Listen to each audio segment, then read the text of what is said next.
qui reste le même. Encore une fois. Les uns s'appuient sur leurs chevaux. Moi je compte sur Yahweh qui reste le même. Tu es Dieu, tu ne changes pas. Tout le reste de ma vie, tu restes le même. Tu es Dieu, tu ne changes pas.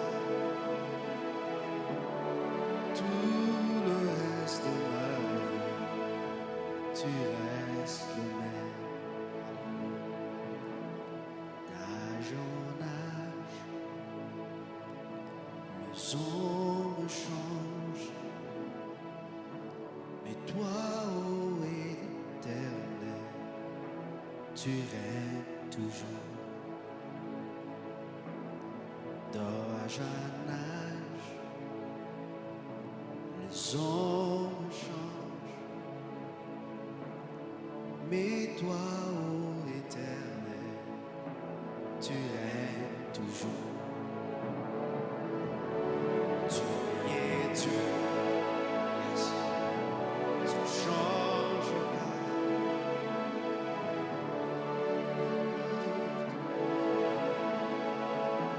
Tu restes le même. Tu es Dieu, tu ne changes pas. Tout le reste de ma vie, tu restes le même. Méprisé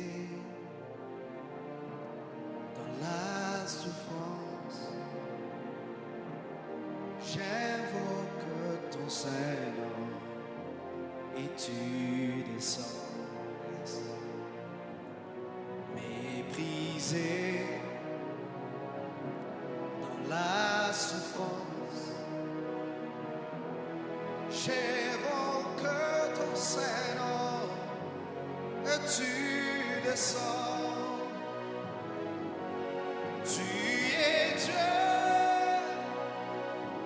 tu ne changes pas. Tout le reste de ma vie, tu restes le même. Tu es Dieu, tu ne changes pas. Tout le reste de ma vie, tu restes le même. Tu es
Bonsoir, bonsoir, soyez bénis. Je suis encore très heureux et surtout dans la joie de passer ces temps ensemble avec vous.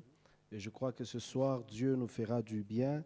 Merci d'être nombreux à vous connecter, à se joindre à nous. Merci de ces temps merveilleux que nous sommes en train de passer depuis la semaine dernière. Je crois que Dieu va nous faire du bien. Soyez bénis de partout où vous nous suivez. Je suis en train de lire vos commentaires. Bonsoir à tous, que Dieu vous bénisse. Soyez les bienvenus à cette Wisdom Class de ce soir, une session qui bénit nos vies, une session qui nous encourage. Je voudrais savoir d'où est-ce que vous êtes en train de nous suivre ce soir. Vous habitez quelle ville? Je sais que plusieurs personnes depuis la semaine passée nous suivent et ont suivi la session que nous avons eue. Et je crois que ce soir, encore une fois, cette session sera une bénédiction pour une personne. Donc, soyez tous la bienvenue. Nous vous disons merci de ce temps. Merci de vous connecter et merci aussi de partager ce soir cette vidéo. Je crois que ce sera une bénédiction pour une personne de partout où vous êtes. Merci Jessica, merci à tout un chacun de vous. Bonsoir Laure, bonsoir Apôtre Narcisse, bonsoir je vois Diane, bonsoir Trésor, bonsoir à tous ceux-là qui sont là. Merci de vous connecter et je sais que ce soir, Dieu encore va nous faire du bien. Est-ce que nous pouvons partager cette vidéo sur différentes plateformes? Est-ce que nous pouvons partager cette vidéo sur différents groupes de personnes? Et je sais que pendant que nous sommes en train de faire cet exercice-là, ça nous permet déjà de commencer à s'apprêter. Je sais que la semaine passée était déjà une très grande bénédiction. Que Dieu bénisse chacun de vous connecter. Et merci de cet effort que vous êtes en train de faire, de partager cette vidéo. Vous pouvez la partager sur différents groupes, vous pouvez la partager avec vos amis, vous pouvez envoyer ces liens à une personne qui en a besoin. Et une chose qui est très, très importante est que cette vidéo sera aussi disponible sur YouTube juste après ce live. Donc, nous allons la mettre aussi sur notre chaîne YouTube, c'est-à-dire que si vous avez besoin vraiment de suivre encore l'enseignement qui sera donné ce soir, vous pouvez vous abonner à notre chaîne YouTube. Je crois que les détails sont sur vos écrans déjà ce soir. Bonsoir à tout le monde. Nous sommes très, très heureux de ce moment que nous allons passer ensemble. Je crois que c'est un sujet vraiment important que j'ai commencé à enseigner depuis la semaine passée. Et je crois encore ce soir, ça va nous permettre d'aller encore dans la profondeur et nous permettre de voir ce que Dieu a réservé pour nous. Alors, avant d'entrer dans le vif de notre message ce soir, nous voulons juste prendre un moment de prière. Je veux prier et partout où vous êtes, vous pouvez vous connecter à cette prière par la foi. Seigneur, ce soir, nous te sommes infiniment reconnaissants. Merci pour cet instant merveilleux que tu viens de rendre possible, Seigneur, au travers ce lien, au travers ce live, au travers ce direct, Seigneur, d'entrer dans les maisons de plusieurs personnes ce soir, plusieurs personnes qui peuvent être affectées, Éternel Dieu, le gloire par la douleur. Ma prière, Éternel Dieu Tout-Puissant, que ce que tu as commencé, que tu puisses le réaliser, qu'une personne soit bénie, une personne soit encouragée et que leur vie soit changée au nom de Jésus. À toi, tout l'honneur et la gloire pour le siècle des siècles. Nous te rendons toute la gloire et nous prions que ce temps soit un temps de bénédiction au nom de Jésus-Christ. Amen. Amen. Soyez bénis. Je suis dans la joie de ce temps que nous sommes en train de passer ensemble et je crois que le Seigneur va encore nous faire du bien. Je suis très heureux de vous avoir nombreux et je sais que ce temps sera un temps vraiment bénéfique. Alors, depuis la semaine passée, j'ai commencé par l'histoire de Anne. Nous sommes en train de parler sur comment est-ce que nous pouvons utiliser la douleur pour booster notre destinée. Comment est-ce que Dieu utilise même la douleur pour booster une destinée. Et c'est ça le vif vraiment de l'enseignement que nous sommes en train de parler ce soir. Et je sais qu'une personne partout où tu es, tu peux te poser plusieurs questions. Pourquoi ces douleurs? Pourquoi j'ai vécu ça? Pourquoi j'ai vécu ces déceptions? Pourquoi j'ai vécu ceci? Pourquoi j'ai vécu cela? Alors ce soir, à la lumière de cet enseignement, je crois que ce sera très très important que tu prennes aussi quelque part où tu peux mettre tes notes, tu peux prendre quelques notes parce que les choses qui seront dites ici peuvent t'aider à cadrer ta vie et cadrer tes décisions, cadrer tes choix et te permettre vraiment d'améliorer ta vie parce que comme je l'ai dit, c'est une wisdom class, c'est une classe de sagesse. Nous voulons apprendre les leçons de vie par la sagesse de la parole de Dieu, nous permettre à ce que nous puissions devenir meilleurs que ceux que nous étions hier. Alors je vous invite vraiment à prendre ce temps et je crois que ça va nous permettre à apprendre quelque chose de nouveau. Alors, nous sommes en train de lire le livre de 1 Samuel chapitre 1, verset 7 et le verset 1 Samuel chapitre 1, verset 7 jusqu'au verset 10. La Bible dit, et l'Éternel, et toutes les années, il en était ainsi. Et toutes les années, il en était ainsi. Je peux peut-être commencer au verset 5. Comme ça nous donne un peu une perspective à ce que nous sommes en train de faire ce soir. Alors, le jour où Elkana offrait son sacrifice, il donnait la portion à Pénina, sa femme, et à tous les fils et à toutes les filles qu'il avait d'elle. Mais il donnait à Anne une portion double, car il aimait Anne que l'Éternel avait rendue stérile. Il aimait Anne que l'Éternel avait rendue stérile. Sa rivale lui prodiguait des mortifications pour la porter à s'irriter de ce que l'Éternel l'avait rendue stérile. Toutes les années, il en était ainsi. Chaque fois qu'Anne montait à la maison de l'Éternel, Pénina la mortifiait de la même manière, alors elle pleura et ne mangeant point. Elkana, son mari, lui disait, Anne, pourquoi pleures-tu et ne manges-tu pas? Pourquoi ton cœur est-il attristé? Est-ce que je ne vaux pas pour toi mieux que 10 fils? Anne se leva et après que l'on eut mangé et bu à Silo, les sacrificateurs Élie était assis sur un siège près de l'un des portes du temple, et l'amertume dans l'âme, elle pria l'Éternel et versa des pleurs. Avec l'amertume dans l'âme, elle pria et versa des pleurs. Alors ce soir, nous sommes en train de parler de ces sujets qui cadrent avec la douleur. La semaine passée, nous avons parlé sur quelques préliminaires et nous avons dit que la naissance de tout champion, ou sinon la naissance de chaque grande destinée, passe souvent par le chemin de la douleur. Et j'ai dit que tout champion est un habitué de la douleur. Toute personne qui doit vivre quelque chose, qui doit arriver quelque part, c'est toujours au prix de la douleur que Dieu permet à ce que nous puissions enfanter quelque chose. Et c'est pour cela que plusieurs personnes disent que même la première fois que la Bible a mentionné le mot douleur, ça avait trait à la naissance. C'est-à-dire que lorsque Dieu est en train de prononcer ces paroles sur Ève, il disait que tu vas accoucher avec douleur. C'est-à-dire la première fois que la Bible mentionne le mot douleur, ça avait trait à la naissance. C'est-à-dire que si nous sommes en train de suivre le principe de première mention, nous allons comprendre que chaque fois qu'il y a une douleur, il y a quelque chose que Dieu veut faire naître en nous. Il y a quelque chose que Dieu veut faire provoquer, ou quelque chose que Dieu veut faire croître au-dedans de nous. Et nous avons parlé sur comment est-ce que le bonheur souvent passe par le chemin de la douleur. Il n'y a aucune personne qui a connu le bonheur sans avoir passé sur le chemin de la douleur. Et des fois, c'est cette douleur-là qui nous apprend à apprécier le bonheur que nous rencontrons de l'autre côté. Nous avons parlé aussi de comment est-ce que souvent c'est la nuit qui précède la journée. Et quand nous lisons dans le livre de Genèse, la Bible dit qu'il y avait un soir et il y eut un matin. C'est-à-dire qu'avant que Dieu appelle le matin, il a d'abord appelé le soir. C'est-à-dire que le soir a précédé la journée. Et la douleur est tout inconfort cette chose-là inconfortable qui est provoquée par la mise, je peux même dire, c'est provoqué lorsqu'une chose n'est pas à sa place. Lorsqu'une chose n'est pas à sa place, la douleur est provoquée. Alors, nous avons parlé sur plusieurs points et c'est pour cela que nous avons dit que la douleur, Dieu peut l'utiliser pour réveiller notre conscience.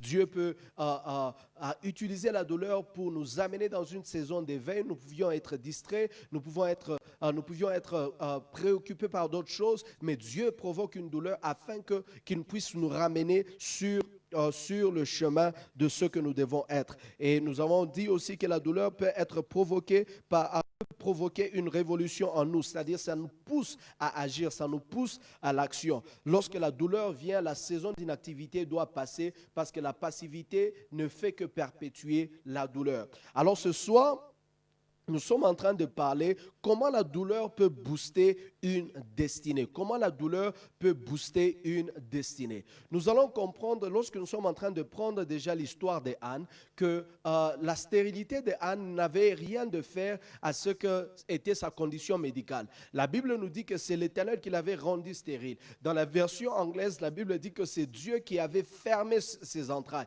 C'est Dieu qui avait fermé ses seins. Cela veut dire que la situation de Anne n'avait rien de biologique, n'avait rien de santé, n'avait rien de médical, mais c'était une situation qui était provoquée par Dieu lui-même. Alors, cette situation qui était provoquée par Dieu, ce n'était pas pour provoquer la douleur, mais la douleur a été provoquée par une tierce personne.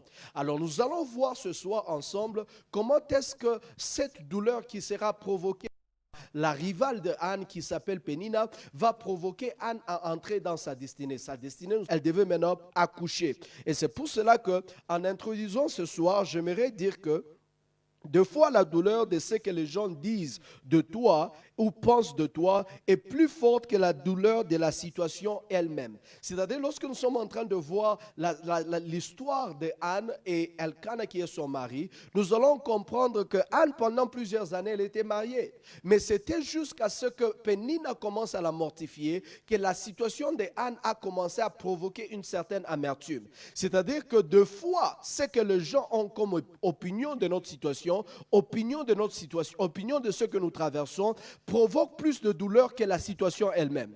Et c'est pour cela que tu vas comprendre que tu vas réaliser que ce que tu traverses n'est pas un problème, mais ce qui te dérange, c'est comment est-ce que les gens te regardent par rapport au problème que tu es en train de vivre. Tu vas regarder que peut-être cette situation a été là pendant plusieurs années, jusqu'à ce que les gens commencent à en parler, et c'est à ce point-là que cette chose commence à te provoquer maintenant une certaine douleur. Et c'est comme ça que tout ce temps, le fait que, ça peut être par exemple le fait que tu n'as pas été marié pendant plusieurs années, tu es toujours célibataire, c'est 30 ans, c'est 35 ans, c'est 40 ans que tu approches et tu es toujours dans cette situation-là. Avant, cette situation ne te dérangeait pas, jusqu'à ce que les gens commencent à utiliser cette situation pour se moquer de toi, jusqu'à ce que les gens commencent à utiliser cette situation pour te rabaisser, utiliser cette situation pour provoquer un certain mépris dans ta vie, et tu comprends que plus dangereuse que la douleur même physique. La douleur émotionnelle est souvent plus dangereuse que la douleur physique, parce que la douleur émotionnelle se cache dans le cœur et peut avoir même des implications, ou sinon peut avoir aussi de l'impact, non seulement sur notre santé, aussi sur notre psychologie. Non pas seulement sur notre psychologie, tu passes une situation difficile, il est possible que tu traverses une certaine vallée, il est possible que tu es en train de vivre de temps difficiles, mais deux fois les temps difficiles que nous sommes en train de traverser ne nous dérangent pas. Nous avons déjà fait la paix avec ces situations-là, nous avons déjà fait la paix avec, sachant que Dieu ont comme opinion le mépris, leurs paroles, leur méchanceté, c'est ce qui blesse même au-delà de la situation que tu es en train de vivre. Je ne sais pas si tu comprends ce que je suis en train de dire. Et c'est pour cela que j'ai écrit quelque chose et dit, tout ce temps, il peut arriver que ton fiancé ou ton mari n'avait pas de voiture. Ça ne te dérange pas. Mais lorsque ta famille commence à se moquer de lui par rapport au fait qu'il n'a pas une voiture, tu te retrouves maintenant dans une situation où ce qui ne te dérangeait plus, ou ce qui peut faire de toi un ingrat en face de ce que tu possèdes. Une chose qui manque dans ta vie peut faire de toi un ingrat en face de ce que tu possèdes. Une chose qui manque dans ta vie peut faire de toi un ingrat en face de ce que tu possèdes. C'est pour cela que tu vas comprendre que lorsque nous lisons la relation qu'Elkana avait avec Anne, tu vas comprendre qu'Elkana était un mari sincère qui aimait vraiment sa femme. Il faisait tout pour combler les vides que Anne pouvait sentir par rapport au fait qu'elle se considérait comme si elle était abandonnée, comme si elle n'est pas quelqu'un qui Dieu est en train de voir. Et c'est comme ça que la Bible dit que chaque fois qu'il partait à Shiloh, il donnait la double portion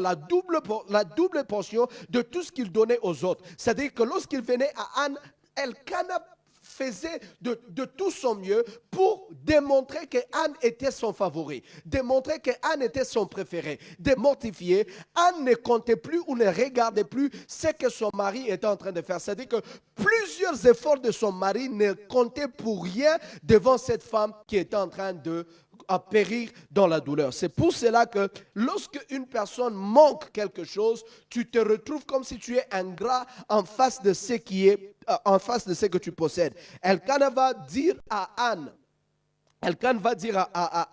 il dit, tu vaux pour moi plus que 10 fils. Tu vaux pour moi plus que 10 fils. Mais imaginez qu'un mari qui était dit accepter l'amour que son mari était en train de démontrer. Pourquoi? Parce qu'il y avait une chose qui était en train de manquer. Lorsque une chose manque, il est possible que nous puissions manifester une certaine ingratitude en face de ce que nous possédons. Il est possible de manifester une certaine ingratitude en face de ce que nous possédons. Cette douleur te fait réaliser que ce que tu manques est plus grand que ce que tu as. Oh mon Dieu. Cette douleur te fait réaliser que ce que tu manques est plus grand que ce que tu as.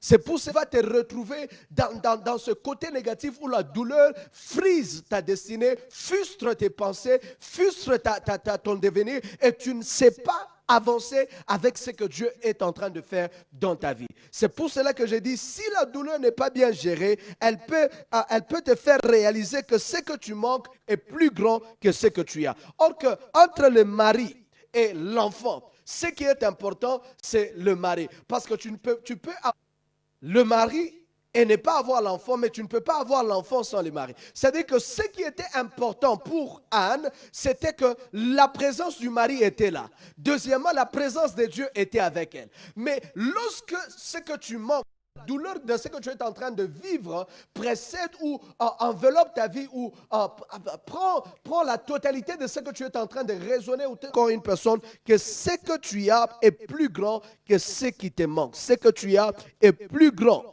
que ce qui te manque.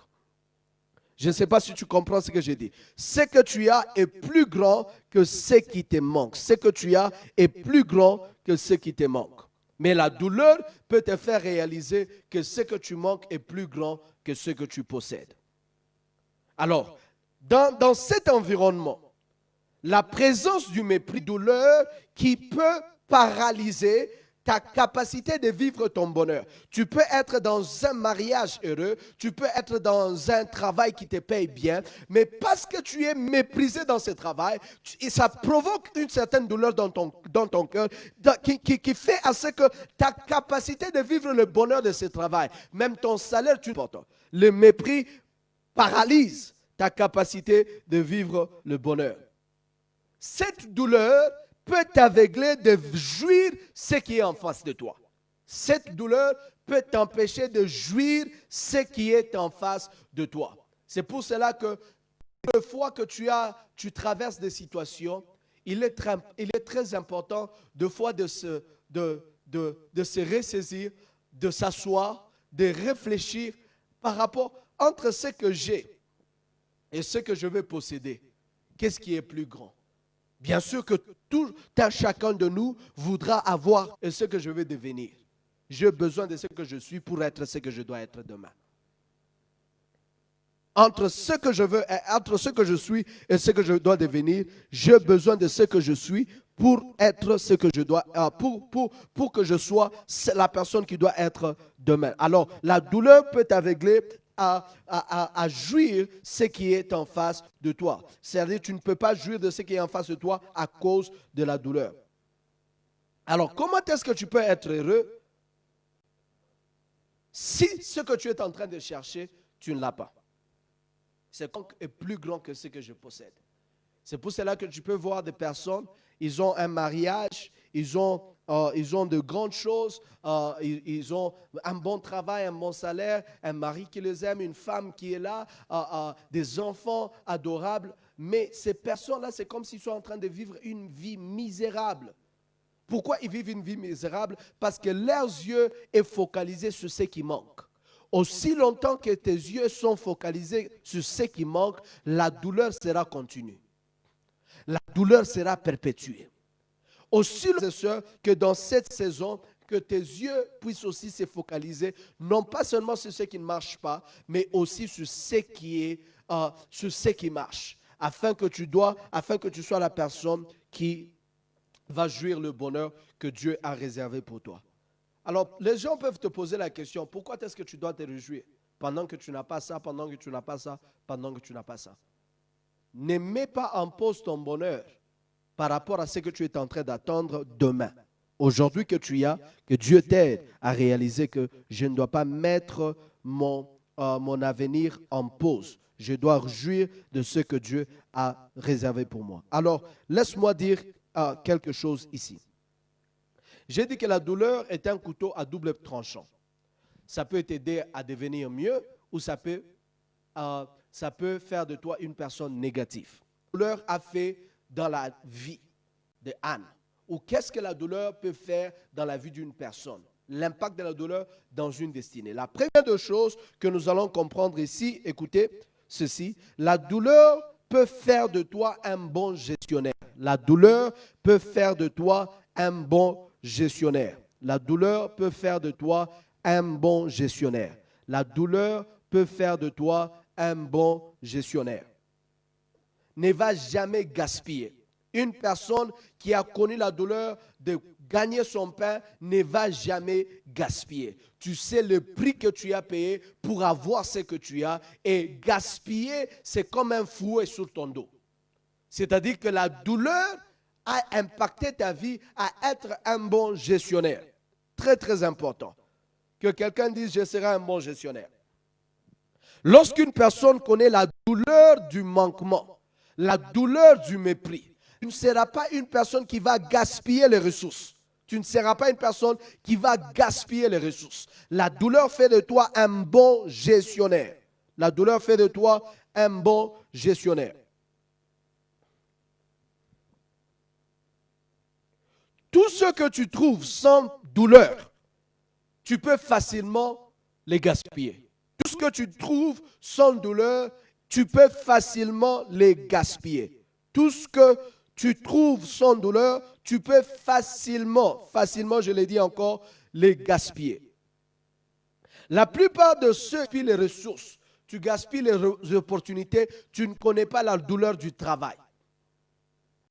C'est pour cela que, des fois, quand je rentre à la maison et tu vois les enfants en train de gaspiller à manger, tu vois les enfants en train de gaspiller à boire, tu te poses la question, tu te dis, est-ce qu'ils savent la douleur de trouver l'argent? Ils savent la douleur, la peine que ça a pris aux parents de trouver ou mettre cette nourriture sur la table. C'est-à-dire, une personne qui ne sait pas connaître la douleur d'une chose peut facilement gâcher, toujours précédé souvent par l'humiliation ou souvent par la douleur.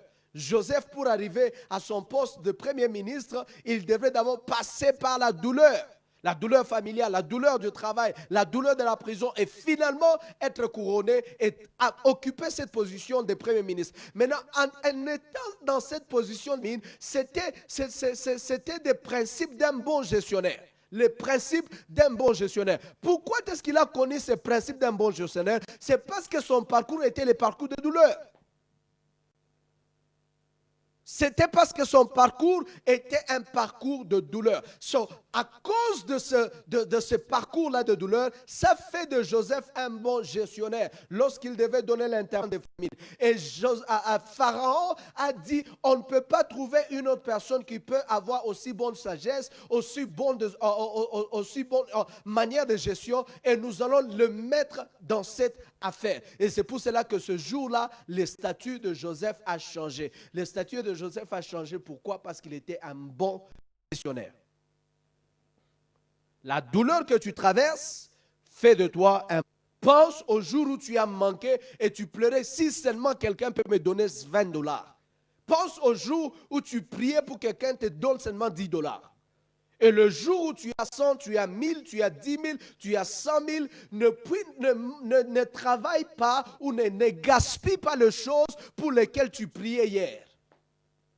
Utilise-le avec sagesse. Parce que la douleur fera de toi un bon gestionnaire. C'est ça l'impact de la douleur pour booster une destinée. Ce que tu es en train de devenir, c'est que si tu as connu le mépris, si tu as connu la honte, si tu as connu la calomnie, si tu as connu les injures, et Dieu finalement te visite, tu vas bien protéger ce que Dieu t'a donné afin que tu ne te retrouves pas dans les choses où tu étais hier. Tu sais, Dieu te relève. Hier, tu étais insulté parce que tu étais assis par terre, parce que tu n'avais pas. Mais maintenant, Dieu t'élève. Est-ce que tu vas faire des erreurs pour que je ne puisse pas me retrouver là où j'étais hier? Et c'est pour cela que la personne qui a connu la douleur devient un bon gestionnaire. J'étais en train d'enseigner à l'église récemment et je les ai dit, au début de l'année, j'ai connu de cela. Alors, depuis que j'ai connu la douleur des mais ces choses disons, comment est-ce que je suis arrivé à ce point où je suis maintenant passé chez le dentiste? La douleur de tous ces processus-là fait à ce que tout ce que je dois faire. Et aujourd'hui, je deviens un bon gestionnaire de ce qui est gestionnaire. La douleur peut faire de toi un très bon gestionnaire. Une autre chose, prostituées, la nuit, ils ont passé, pendant qu'ils dormaient, une dormait, se couchait sur l'enfant, l'enfant est mort. Et l'autre, la Bible dit, pendant qu'elle dormait, l'autre qui a perdu son enfant pendant la nuit, la Bible dit que cette même nuit-là, elle a pris l'enfant qui était vivant, elle a mis ça dans son sein, elle a pris l'enfant qui était mort, elle l'a mis dans le sein de celle-là qui était en train de dormir. Alors, il doit faire un jugement. Et pendant que le roi doit faire le jugement, le roi ne trouve pas de terrain d'entente, il dit que je vais déchirer l'enfant en deux, je vais couper cet enfant en deux et je vais donner à chacun une partie. La Bible dit que pendant que Salomon a dit cette chose-là, la femme a senti ses entrailles se remuer. Et elle a demandé à ce que le roi ne puisse pas faire quelque chose à l'enfant. Alors, qu'est-ce qui s'est passé? Un gestionnaire prend ce que Dieu lui a donné. Lorsqu'elle devait accoucher cet enfant, ça fait de cette femme une bonne gestionnaire. Pendant qu'elle dormait, elle ne dormait pas seulement de manière de dormir. Elle ne dormait pas seulement en se jetant partout. Elle dormait de façon à ce qu'elle puisse protéger ce que Dieu lui a donné. Et c'est comme ça qu'il est très important à ce que la douleur de ce 1 Corinthiens chapitre 10 versets 11 à 12 nous dit ceci. Ces choses leur sont arrivées pour servir d'exemple. Et elles ont été écrites pour notre instruction. À nous qui sommes parvenus à la fin de ce siècle. Ainsi donc, que celui qui se croit être debout prenne garde de tomber. Que celui qui se croit être debout prenne garde de tomber. C'est-à-dire que je dois gérer ma vie afin que je ne puisse pas expérimenter la douleur de ceux qui ont échoué hier. Je veux clôturer ce soir. La douleur peut faire de toi un combattant invincible ou incontesté. La douleur peut faire de toi un combattant invincible ou un combattant incontesté. 1 Samuel chapitre 30, la Bible nous dit que David arrive à Tsiklag et à Tsiklag, il retrouve son... On commence à pleurer.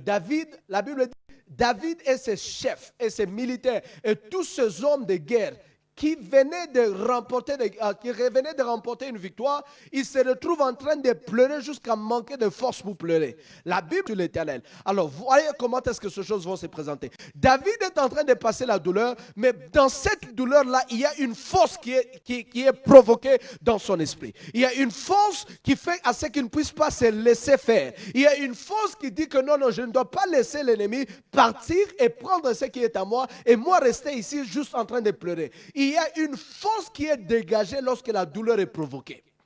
Il y a une force qui est dégagée lorsque la douleur est provoquée. Il y a une force qui est dégagée lorsque la douleur est provoquée.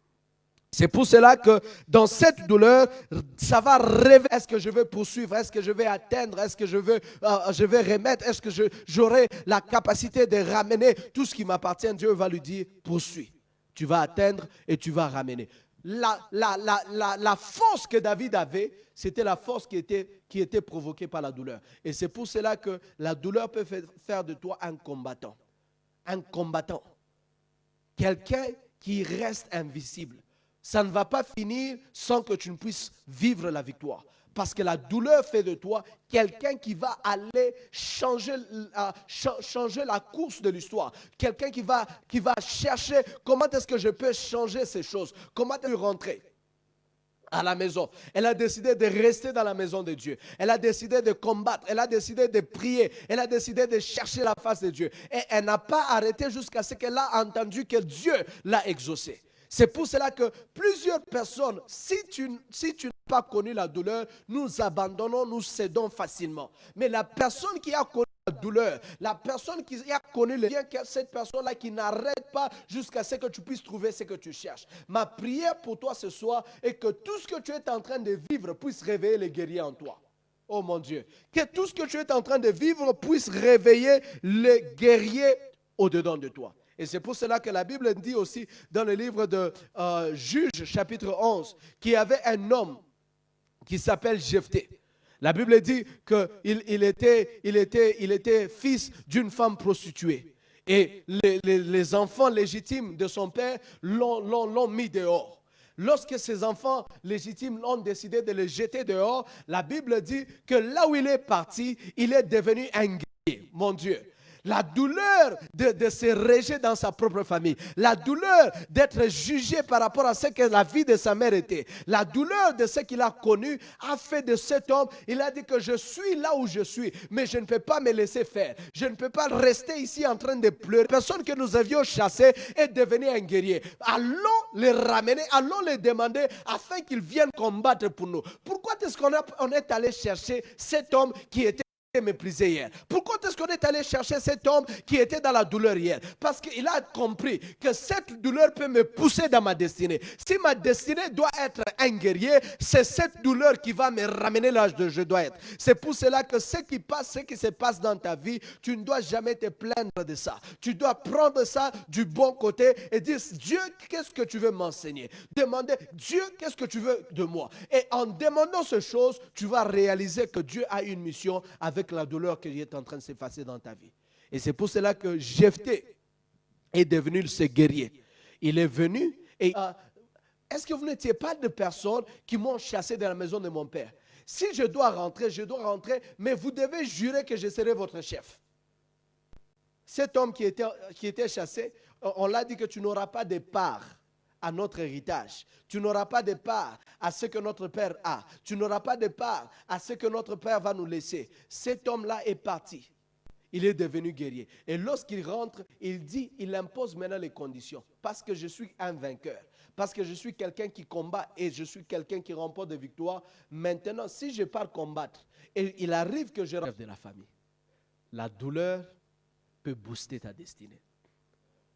La douleur, je dis encore, peut booster ta destinée. Troisième chose sur la douleur, et je conclus. La douleur peut faire de toi quelqu'un, le mot en français, le mot en anglais c'est creative. Donc, quelqu'un de créatif. Quelqu'un de créatif, oui. Tu deviens une personne qui a des initiatives. C'est-à-dire une douleur peut faire de toi une personne des initiatives. La douleur peut faire de toi une personne des initiatives. Ça peut te booster à devenir une personne des initiatives. C'est-à-dire que tu n'attends pas. Ma vie a un sens au-delà de la douleur que j'ai connue. Anne, à cause de la douleur qu'elle provoquait, Pénina, ça a accéléré à son devenir. Elle ne pouvait pas avoir des enfants hier, mais à cause de la douleur que Pénina était en train de provoquer, demain, c'était la femme qui a enfanté. Il y a un sens. Peut-être c'est la douleur de déception, peut-être c'est la douleur de mépris, peut-être c'est la douleur d'une situation que tu es en train de traverser, que tu utilises ces douleurs-là, afin que ton devenir soit plus mieux. Peut-être c'est une douleur qui a été provoquée par tes erreurs. Peut-être c'est une douleur qui a été provoquée par certaines choses que toi-même, tu ne savais pas gérer. Peut-être c'est une douleur qui a été provoquée par certaines situations que toi-même priais et que ces douleurs puissent faire de toi quelqu'un des initiatives. N'attends pas l'aide de l'Ouest, n'attends pas l'aide de l'Orient ni de l'Occident, mais vois Dieu. La Bible dit, j'élève mes yeux vers le monde. Que la douleur peut booster par rapport à ta destinée. La première des choses, par rapport à ta destinée, la douleur peut faire de toi un bon gestionnaire. Deuxièmement, la douleur peut faire de toi un guerrier, un combattant, quelqu'un de très compétitif.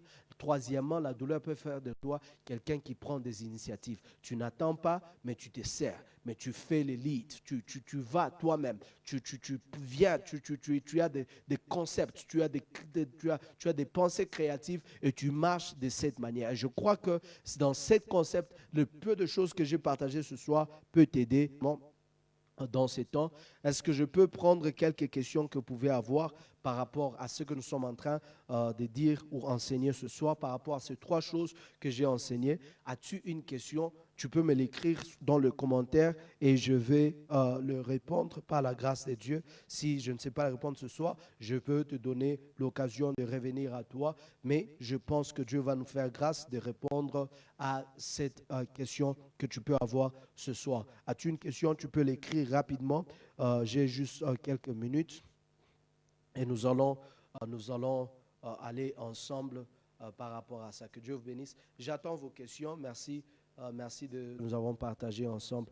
Est-ce que tu as une question rapidement et nous allons essayer de répondre par la grâce de Dieu. Nous allons essayer de répondre. Si tu as une question, nous allons essayer de répondre. J'ai juste 2 minutes qui me restent par rapport à ce temps et nous allons passer 2 minutes. Tu peux m'écrire une question par rapport à la douleur. Tu peux poser une question par rapport à une personne et nous allons aider cette personne-là par rapport à l'enseignement qui a été donné ce soir. Venir vos questions de joie ce soir. Alors, je reçois une question ici. La question dit comment surmonter les commentaires qui nous causent la douleur? Comment surmonter les commentaires qui nous causent la douleur? Cette question vient de Georges Defour à partir de Lubumbashi. Alors, une des choses que tu dois savoir est que chacun est libre d'avoir une opinion, mais toute opinion n'est pas synonyme à une vérité. Toute opinion n'est pas synonyme à être une vérité. Chacun est libre d'avoir une opinion, mais nous devons savoir que je ne peux pas borner ma vie par rapport à l'opinion d'une personne. Je ne peux pas borner ma vie par rapport à l'opinion d'une personne. Et c'est pour cela que je dois dissocier ma vie et sinon mettre une ligne de démarcation entre ce qui est vérité, ce qui est fait et ce qui est opinion. Il y a des choses qui peuvent être faites mais qui n'est pas vérité. Mais il y a des choses qui peuvent être aussi opinion qui n'est ni fait ni vérité. Alors, ces commentaires-là de la personne ou ces commentaires négatifs, si ce n'est pas un fait ou si ce n'est même pas une vérité, je dois rejeter. Je dois rejeter ces commentaires. Il faut apprendre à filtrer nos oreilles parce que nous pouvons être facilement affectés au niveau de nos émotions nous pouvons être affectés au niveau de nos émotions facilement lorsque nous sommes ouverts à n'importe quoi. Lorsque nos oreilles sont ouvertes à n'importe quoi, il est facile à ce que nous puissions être affectés émotionnellement. Et c'est pour cela que la douleur émotionnelle sera souvent causée par les choses que nous entendons. Et c'est pour cela que lorsque tu connais que dans certains milieux, ces gens ont déjà formé une opinion par rapport à ta vie, par rapport à ce que tu es. Ils ont déjà formé une opinion par rapport à ce que tu dois être. Il est très, très important, bien-aimé, à ce que tu fasses un effort, à ce que tu ne sois pas affecté. C'est où tu mets tes pieds. C'est où tu mets tes pieds. Il est très, très important, c'est où tu mets tes pieds. Et ne permets pas à une personne de dire du n'importe quoi en ta présence. Tu n'es pas une poubelle. Mon père a souvent l'habitude de dire que tes oreilles ne sont pas des poubelles, où les gens peuvent juste dire quoi que ce soit. C'est-à-dire que les gens puissent avoir des commentaires positifs ou négatifs, ça importe peu. Mais ce que je permets à ce que je puisse entendre, je dois être en mesure de les filtrer. Je dois être en mesure de les filtrer. Les émotions ont la capacité d'influencer notre perception. Les émotions ont la capacité d'influencer notre perception. Or que si nos émotions sont influencées par les commentaires négatifs, il est possible que tu commences aussi à te voir négatif. Tu te vois de l'œil de ce que les gens te voient. Alors il est très très important que tu puisses filtrer tes oreilles. Filtre tes oreilles. Très très important. Il est très très important à ce que nous puissions filtrer nos oreilles. Une autre question, pasteur.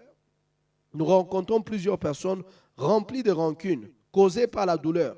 Et lorsque le Seigneur permet qu'ils soient élevés, ils deviennent remplis d'un sentiment d'orgueil, de rivalité, d'un sentiment de rendre le mal.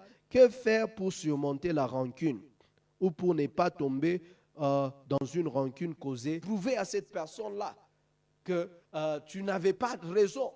Ou sinon, tu vois la personne que tu as méprisée hier, voici ce que cette personne est devenue. Mais tu dois savoir aussi que Dieu ne t'a pas aussi béni parce qu'il a entendu tes ennemis.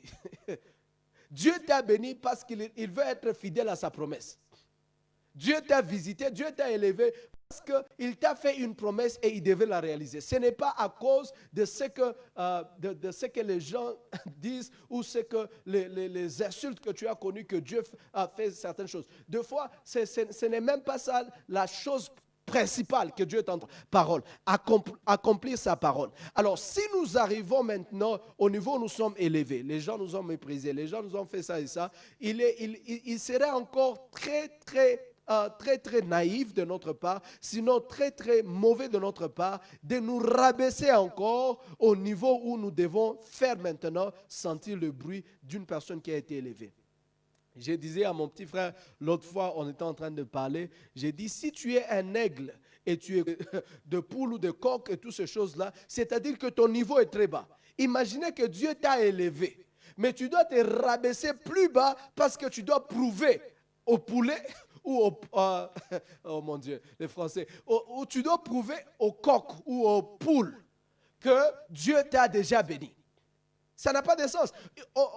C'est d'ailleurs, tu vas te donner de la douleur parce que tu vas occuper, tu vas fonctionner dans un environnement qui n'est pas propice à ce que tu es devenu. Je ne sais pas si tu comprends ce soir. Tu vas fonctionner dans un environnement qui n'est pas propice à ce que tu es devenu. Et c'est pour cela que lorsque Dieu t'est béni, avance avec ta vie. Avance avec ta vie. Les personnes qui nous ont fait du mal hier sont souvent très intéressées à ce que nous devenons. Et je t'assure que la nouvelle va leur parvenir. Et déjà, cette nouvelle-là, c'est déjà, comme on le dit en anglais, un payback. C'est déjà un paiement que Dieu, que Dieu déjà les a donnés. C'est pour cela qu'il ne faudrait pas se laisser animer des rancunes parce que tu vas faire des erreurs. Tu ne devrais pas être là, mais tu te retrouves dans des lieux où tu ne devrais pas être. Tu es un aigle, reste dans les altitudes. Ne te rabaisse pas au niveau des poulets. Ne te rabaisse pas au niveau de personne. C'est ce que je viens de dire. Est-ce que j'ai répondu à une personne? Y a-t-il une dernière question? Je vais prendre la dernière question. Merci Jessica pour cette question très pertinente et qui nous a permis à avoir une certaine clarté par rapport à ça. Y a-t-il une autre question avant que je ne puisse prier pour toutes ces personnes-là affectées par la douleur d'une manière ou d'une autre? Tu vis dans une douleur, tu penses qu'il y a des choses que tu traverses qui t'ont laissé dans des douleurs. Je sais que Dieu est fidèle. Et il peut te toucher, il peut te visiter, il peut être avec toi. Je vais prier. Y a-t-il une question encore avant que je ne puisse clôturer? Y a-t-il une question de ce soir? Seigneur, je suis en train de bénir chacun de ces personnes connectées à ces lives. Merci, éternel Dieu, le gloire, d'utiliser ce temps.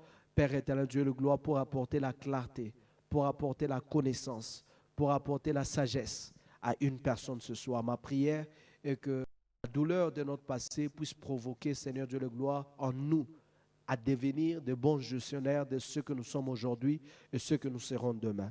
Je suis en train de prier en même temps, Seigneur, pour cette personne qui nous ont joints d'une manière ou d'une autre affectée. Seigneur, je suis en train de prier afin que, Seigneur, qu'ils deviennent des guerriers, des gens qui vont se battre, des gens qui vont des initiatives. Je suis en train de prier à ce qu'ils ne soient pas des personnes passives, mais qu'ils soient des personnes très actives. Que la grâce de Dieu vous localise, que l'esprit de pardon vous anime et que Dieu vous amène là où vous devez être. Ma prière est que ce que tu seras demain soit plus glorieux et que la grâce, la main et la faveur de Dieu t'accompagnent dans ce que tu es en train de faire. Dans le nom puissant de Jésus, je prie ainsi avec action de grâce et j'ai dit Amen, Amen et Amen. Que Dieu vous bénisse. Merci d'avoir été nombreux à nous suivre ce soir. Et je sais que cette vidéo sera partagée. Je vous la prie de partager dans différents groupes. Je vous la prie de faire parvenir ça à une personne qui a besoin de ça. Et le rendez-vous est en train de parler sur 4 douleurs que chaque destinée peut rencontrer. À 4 types de douleurs qu'une personne de grande destinée va rencontrer. Et je pense par la grâce de Dieu, nous allons enseigner et nous allons vivre ce que Dieu a réservé pour nous. Parlez à une personne, dites à une personne ce que Dieu réserve pour nous. Soyez bénis et à mardi prochain à la même heure. Que Dieu vous bénisse. À la prochaine.